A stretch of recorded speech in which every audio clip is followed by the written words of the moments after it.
This is my current husband, Tony, of 8 years. This is my ex-husband that I divorced in 2003, and we all lived together. Wow. Now, this is how it happened. Oh, wait. What? What did you say? We all lived together. My two husbands. Well, all right.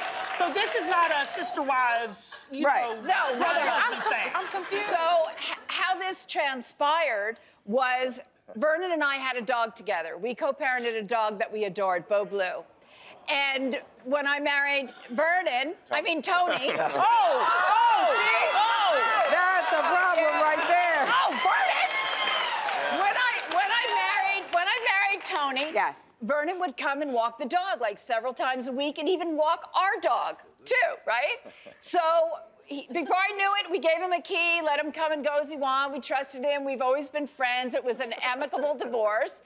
And then he was down on his luck, and so Tony was kind enough to allow him to move in and not rent a room. He stayed for a year for free. Wow. And so he was great at walking the dogs and taking care of the house and all that stuff. So then he moved out after a year of being rent-free, and he moved down the street, and he was in an unsavory place, and I was worried about him. So I said, Vernon, maybe you should come back until you find something better. Okay. So he came back. He's been there for 4.5 years, and our dog is now passed away in heaven. Not 4.5. 4.5. Tell me, it seems like 10. 2014. Anyway, so we asked him in August, Steve, if he would move out in November 1st, and it's driving me crazy more than it is my husband. I'm ready to pull my hair out. He's on my nerves. Imagine being married, living with your ex-husband. No, divorced. No, that wouldn't even happen. No, we can't imagine. No, at all. Anyway, it's crazy, right?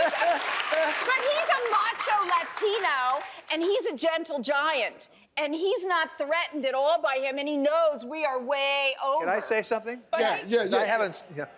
I showed up Sunday at her place back in 2012. And then Tony came in the room and said, stay here till you get your crap together. And he didn't charge me anything. So now, after about 10 3/4 months, I like to correct it. He said, it's time to go, Vern. You got to get out of here. Right. Okay? That's fine. You're right. So I got a place down the road, and the people I was living with were smoking meth and had rabbits in the living room. And then she said, we're going to invite you back. I said, heck yeah, I'll go back there to that environment.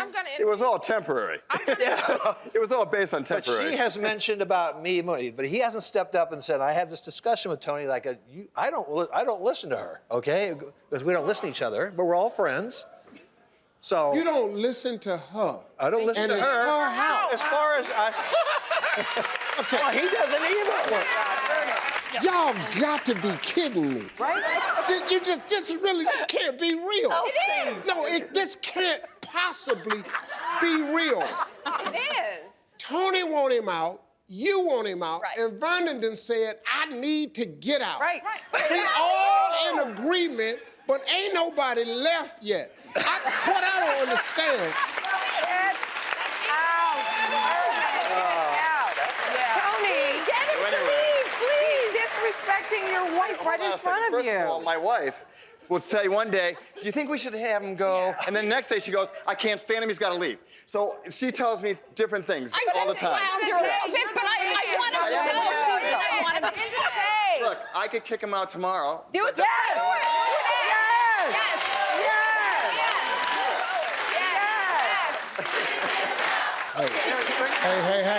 Hey. What you're not gonna do is turn my nice show into Jerry Springer. You're gonna stop all that chanting right now. Your compassion is misdirected. Your compassion for Vernon, I get that. But it's like with children. Vernon is acting a little bit like a little child. Yeah. Because they allow it. I know. Okay, but you can't. It's gonna cost you and Tony. Right. I see. It's gonna cost you and Tony. Yeah. How do we get him out? Just get him out. Don't pick a date. Pack his rags and put him outside of the door and Right. change the lock. Exactly. And say bye, Felicia. Thank you. Yes. That's all you gotta do. He will do that. You do it. Tony. You do it. I should I could be a hard guy and do all that, but I don't want to do it that way. This is the thing. I think what's going on is you're too comfortable. And Vernon, you're too comfortable, baby. You've got the best personality. I'm sitting here looking at you so fun. Heck, I know people that would date you. Call me. I can hook you up. You need to go. You need to go. You need to move out because you're missing your life. But Tony needs to be a man. Yeah. Okay? Please, Tony, step up. Let me tell you, your wife has already confused your names like 3 or 4 times already. That's not a good sign at all. You need to be a man, put your foot down, and be in control of your household. I don't think that makes me a man or not. And believe me, I'm very much in control you of know my what? house. On Monday, Vernon, you come back on the show.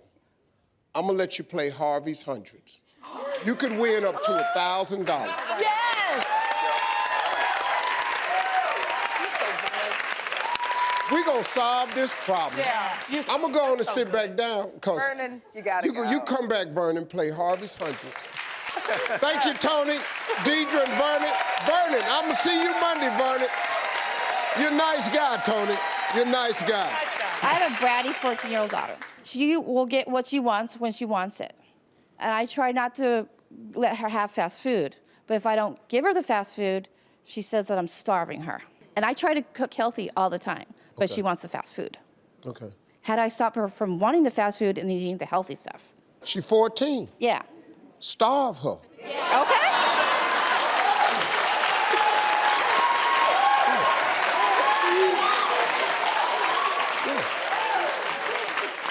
Listen to me.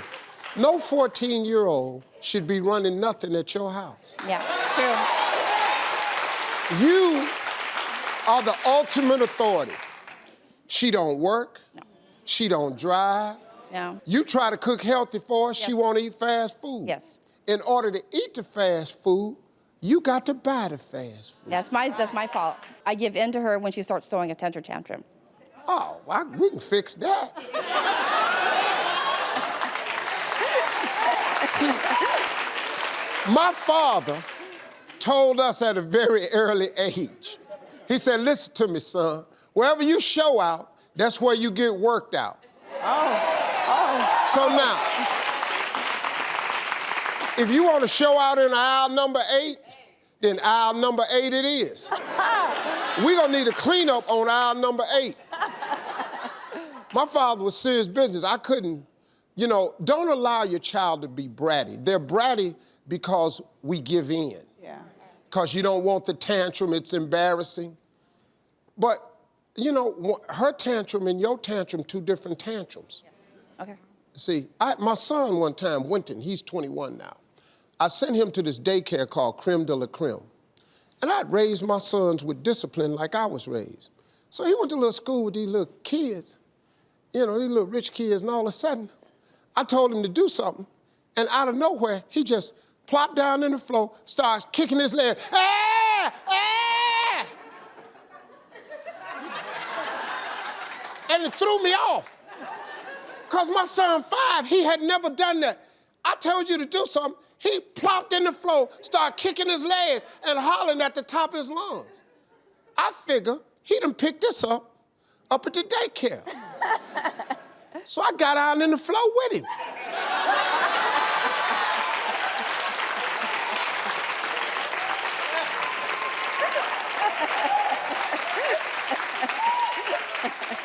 Do I need to tell you what happened? Can I tell you my son is 21 years old now? He ain't ever been in the flow since that day right there. Because wherever you show out is where you get worked out. It still works today just like it worked back then. Try it. Me and my ex, we recently broke up because we decided we better off friends than lovers. Yeah. And we actually co-parent in the same household right now. Co-parent, y'all got a baby? Yeah, we got a daughter together. But I just started dating, and I took a woman out on a date, and I thought maybe it'd be a good idea to bring the girl back home, being that, I thought it'd be a good idea because it's my house and I pay the bills. But when I brought her over, it was some tension in the house and everything, and I was wondering, would I be wrong to ask my ex to leave the house when I bring my company over? Hey, real life, I pay the bill.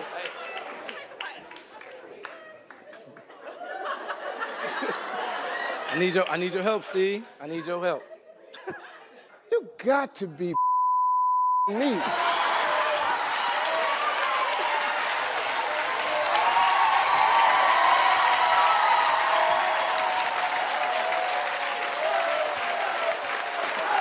Come on, man.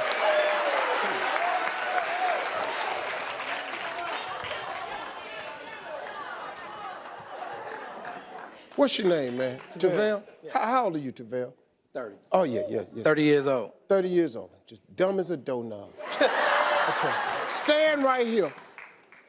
I want you to hear what I'm about to say.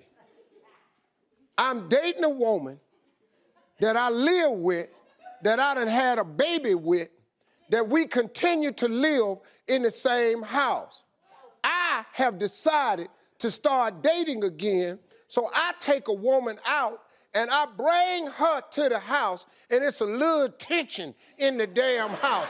And I'm thinking, with my stupid ass, should I ask her to leave the house while I sit on the air couch, possibly start romantically hugging and kissing in the house that we shared and made a baby in? I want to know if that's okay. Did you hear what I just said? Absolutely. Now, do you understand God's grace that you still living?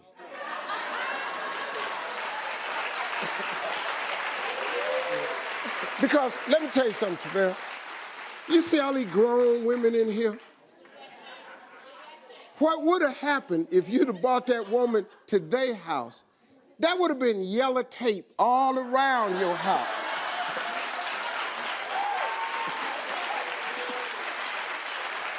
See, Tavell,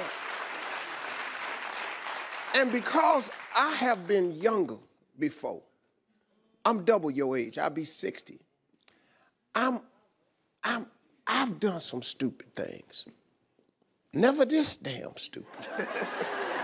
But I've done some stupid things. Now, this is what I want you to do. Is your girl that's got the baby, is she working? Yeah, she don't make a lot of money. Okay, this is what I want you to do. I want you to sacrifice and help her and the baby get a place. I'm doing. And then I want you to do your fatherly duties. And then I want you to do your daddy duties. That's the difference. I want you to take them places and go to school and see about them. Go to games, hold their hand, tell them jokes, teach them how to throw. Is it a boy or girl? I have two, but with her, it's my daughter. And you got another one somewhere? Oh, he's 8. My daughter. Yeah, 7. see, then we're going to go to Walgreens. And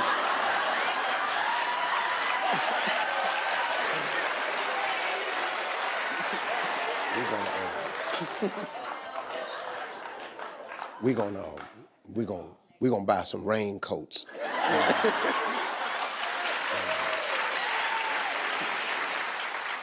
Now, what I want you to do, I want you to give me the mic, and I want you to listen to me. We're gonna get you out the back door safe, cause she's still talking about shanking you. So, this done turned into a real situation for you, Tavell. Matter of fact, go over there and sit on the couch. Just go sit on the couch, Tavell.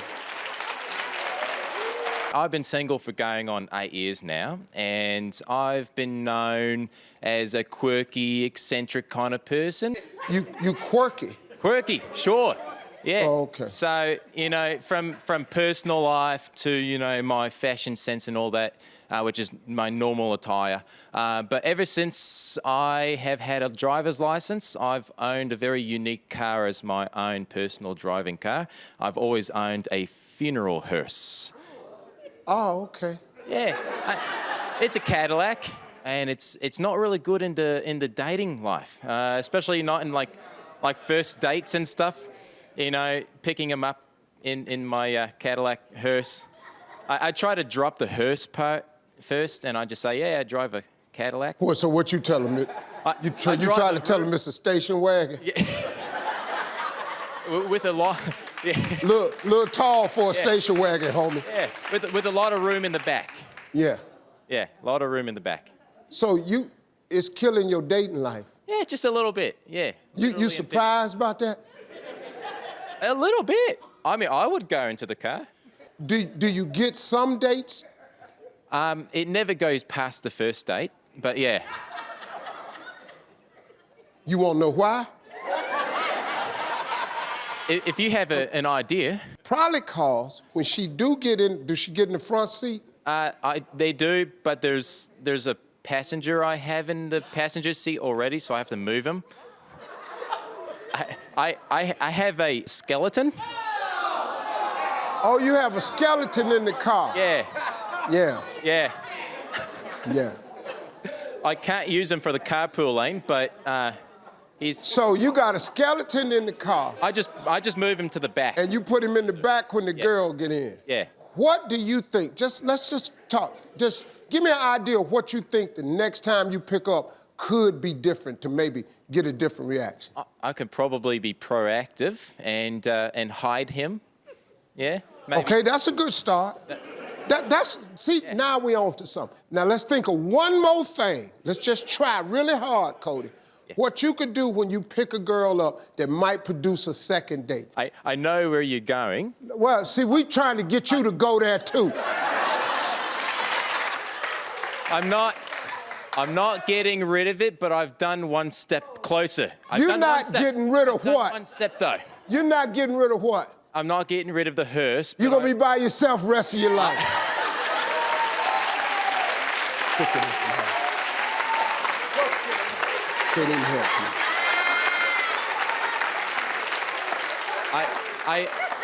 you. I made it. I done some customization to make it not look like a hearse that much. How you make a car not look like a hearse? It's a Ghostbusters car now. It has the logos. I'm gonna put the lights and sirens on. It has a red top. That's good, Cody. Yeah. That's real good. Hey, Cody, look, man, thanks for coming, okay?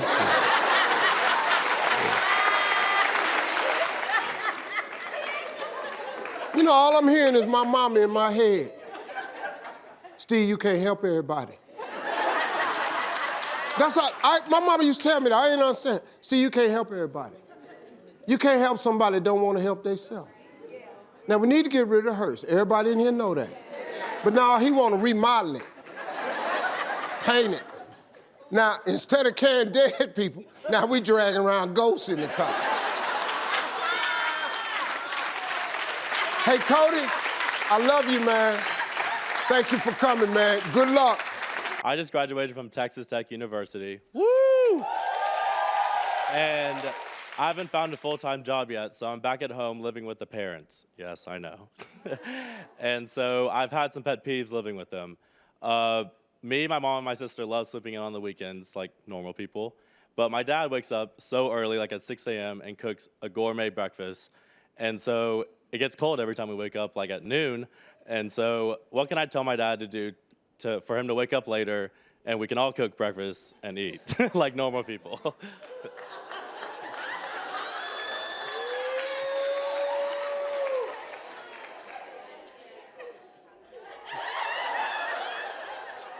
It's a legit question. I'm looking at your ungrateful ass.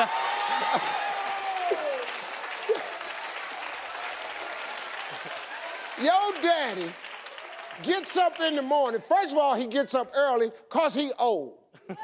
Old people like to get up because we don't like to miss nothing. Because hell, if God gonna give us one more day, we might as well get the whole day in. That's for starters. But the part that's killing me, you done moved back in, your daddy up making a hot breakfast. Who the hell's daddy is making them a hot breakfast? And your ungrateful ass wants to sleep in. Man, your daddy ought to walk in there and just stomp you one morning.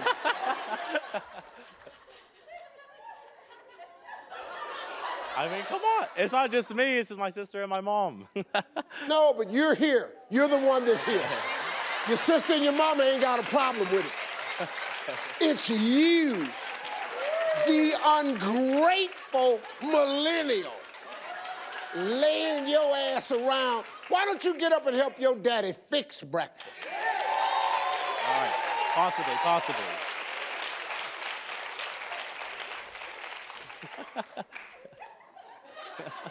What the hell is wrong with these kids now? See, you're talking to the wrong one, because I got to get up before the crack of dawn every morning to go to work. My little girl told me she's living at the house, right? Daddy, when you wake up in the morning, you slam the door. And it startles me. Oh? You ought to see me walking around the house, just damn, damn. Cabinets. I slam doors, medicine cabinets, drawers, closets. She came to the door the other morning, she went, okay, Dad, really? Yeah, I just, since it pissed you off, let's just go all the way. And oh, by the way, I'm going to work to pay for everything. You'll be fine. Thank you, sir. I appreciate it. Sorry about that. Didn't mean to go off on you. Welcome to the show. Thanks for coming. Hey, you made it to the end of this video. I got a lot more that you're gonna enjoy, so just click to watch the next one. And make sure you subscribe to always know what's happening.